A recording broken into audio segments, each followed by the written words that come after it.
दोस्तों, इस वीडियो में हम एक ऐसी बात समझने वाले हैं जो बहुत सरल है, लेकिन अगर इसे समझ लिया जाए तो जिंदगी का नजरिया बदल सकता है।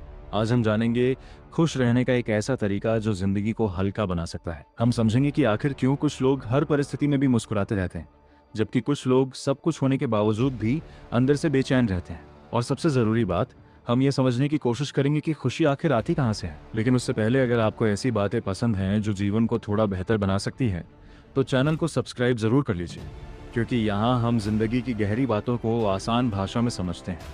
अब एक सवाल से शुरुआत करते हैं। मान लीजिए कि किसी व्यक्ति के पास सब कुछ है, अच्छा पैसा, अच्छा घर, नाम, सम्मान, और लोग भी उसकी तारीफ करते हैं। बाहर से देखने पर लगता है कि उसकी जिंदगी बिल्कुल परफेक्ट है, लेकिन अगर आप उसके मन के अंदर झांकें तो हो सकता है कि वहाँ शांति ना हो, वहाँ बेचैनी हो, तनाव हो, या फिर एक अजीब सा खालीपन हो। ये कोई कल्पना नहीं है। दुनिया में ऐसे लाखों लोग हैं जिनके पास लगभग सब कुछ है, लेकिन फिर भी वे पूरी तरह खुश नहीं हैं। और दूसरी तरफ कुछ ऐसे लोग भी हैं जिनके पास बहुत ज्यादा साधन नहीं है, लेकिन फिर भी वे जीवन में संतुष्ट और शांत दिखाई देते हैं। तो आखिर ऐसा क्यों होता है? असल में समस्या ये है कि हम में से ज्यादातर लोग खुशी को गलत जगह ढूंढते हैं। बचपन से हमें सिखाया जाता है कि अगर अच्छे नंबर आ जाएंगे तो खुश रहोगे। फिर कहा जाता है कि अगर अच्छी नौकरी मिल जाए तो खुश रहोगे। फिर कहा जाता है कि अगर ज्यादा पैसा होगा, अच्छा घर होगा, अच्छी गाड़ी होगी, तब जिंदगी खुशहाल होगी। धीरे धीरे हमारा मन ये मान लेता है कि खुशी हमेशा किसी चीज को पाने के बाद ही मिलेगी।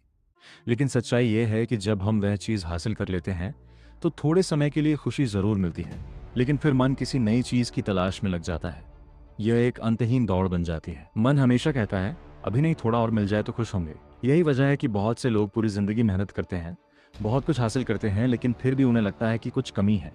उन्हें लगता है कि शायद अभी कुछ और चाहिए, तब जाकर खुशी मिलेगी। लेकिन यह कुछ और कभी खत्म नहीं होता। दुनिया भर में मनोविज्ञान पर हुई कई रिसर्च भी यही बताती हैं कि खुशी केवल पैसे या बाहरी सफलता से नहीं आती। कई अध्ययनों में पाया गया है कि इंसान की खुशी पर सबसे ज्यादा असर उसके रिश्तों, उसके उद्देश्य, उसकी कृतज्ञता की भावना और उसके सोचने के तरीके का पड़ता है। यानी असली फर्क बाहरी चीजों से ज्यादा हमारे मन की दिशा से पड़ता है। यहीं पर एक बहुत महत्वपूर्ण बात समझने की जरूरत है। अगर खुशी का स्रोत बाहर नहीं है तो वह कहाँ है? कई महान विचारकों और संतों ने इस सवाल पर गहराई से सोचा। उनका निष्कर्ष लगभग एक जैसा था। इंसान तब सबसे ज्यादा खुश होता है जब वह केवल अपने लिए नहीं, बल्कि दूसरों के लिए भी जीने लगता है। जब जीवन का केंद्र केवल मैं नहीं रहता, बल्कि हम बन जाता है। एक महान संत ने कहा था कि अगर इंसान सच में खुश रहना चाहता है तो उसे केवल लेने की कोशिश नहीं करनी चाहिए, बल्कि देने की आदत विकसित करनी चाहिए।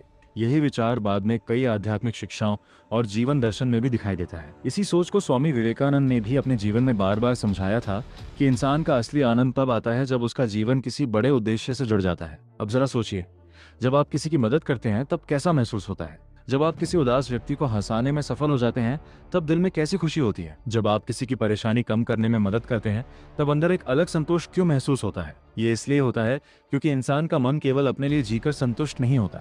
इंसान के भीतर स्वाभाविक रूप से एक भावना होती है, योगदान देने की। जब वह भावना पूरी होती है तो मन को एक गहरी संतुष्टि मिलती है। इसी वजह से कई बार हम देखते हैं कि जो लोग समाज के लिए काम करते हैं, जो लोग दूसरों की मदद करते हैं, वे अंदर से ज्यादा संतुष्ट दिखाई देते हैं। उनके पास हमेशा बहुत पैसा हो ये जरूरी नहीं है, लेकिन उनके पास एक उद्देश्य जरूर होता है, और यही उद्देश्य उनके जीवन को अर्थ देता है। यहाँ एक और बात समझना जरूरी है। खुश रहने का मतलब ये नहीं है कि जीवन में कभी समस्याएं नहीं आएंगी। हर इंसान के जीवन में कठिनाइयां आती हैं। फर्क सिर्फ इतना होता है कि कुछ लोग उन कठिनाइयों को जीवन का हिस्सा मानकर आगे बढ़ते हैं और कुछ लोग उन्हीं में उलझे रह जाते हैं। जब मन केवल अपने दुखों पर ध्यान देता है तो दुख बढ़ते जाते हैं, लेकिन जब मन दूसरों के लिए कुछ करने लगता है तो ध्यान धीरे धीरे अपने दुखों से हटने लगता है। यही कारण है कि कई मनोवैज्ञानिक भी सलाह देते हैं कि अगर आप लगातार उदास महसूस करते हैं तो किसी की मदद करना शुरू कीजिए। छोटे छोटे अच्छे काम कीजिए, धीरे धीरे मन हल्का होने लगता है। अब सवाल यह है कि इसे जीवन में कैसे अपनाया जाए। इसके लिए कोई बहुत बड़ा बदलाव करने की जरूरत नहीं है। छोटी छोटी आदतें भी बहुत बड़ा फर्क ला सकती हैं। जैसे कि हर दिन किसी एक व्यक्ति के लिए कुछ अच्छा करना, किसी की मदद करना, किसी की तारीफ करना, या किसी को प्रोत्साहित करना। ये छोटी चीजें सुनने में साधारण लगती हैं, लेकिन इनके प्रभाव बहुत गहरे होते हैं। दूसरी आदत है कृतज्ञता की भावना। जब हम रोज कुछ क्षण यह सोचते हैं कि हमारे जीवन में क्या क्या अच्छा है, तो हमारा ध्यान कमी से हटकर उपलब्धियों पर जाने लगता है। इससे मन में संतोष पैदा होता है। तीसरी आदत है जीवन को किसी उद्देश्य से जोड़ना। जब इंसान को यह महसूस होता है कि उसका जीवन केवल गुजर नहीं रहा, बल्कि किसी अर्थ के लिए जी रहा है, तो जीवन में ऊर्जा और प्रेरणा दोनों बढ़ जाती है। और चौथी आदत है शिकायत कम करना। शिकायत मन को भारी बनाती है।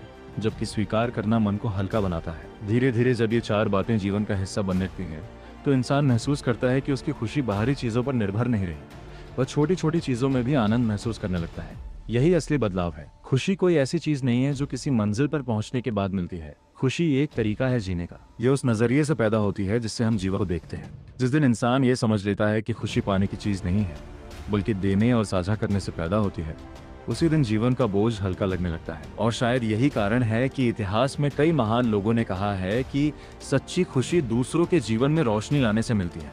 अब मैं आपसे एक सवाल पूछना चाहता हूँ, जरा याद करके देखिए, आपको आखिरी बार सबसे ज्यादा खुशी कब महसूस हुई थी? क्या वो उस समय थी जब आपने कोई चीज हासिल की थी, या उस समय थी जब आपने किसी के लिए कुछ अच्छा किया था? नीचे कमेंट में जरूर लिखिए। हो सकता है आपका जवाब किसी और को भी जीवन की एक नई दिशा दे दे।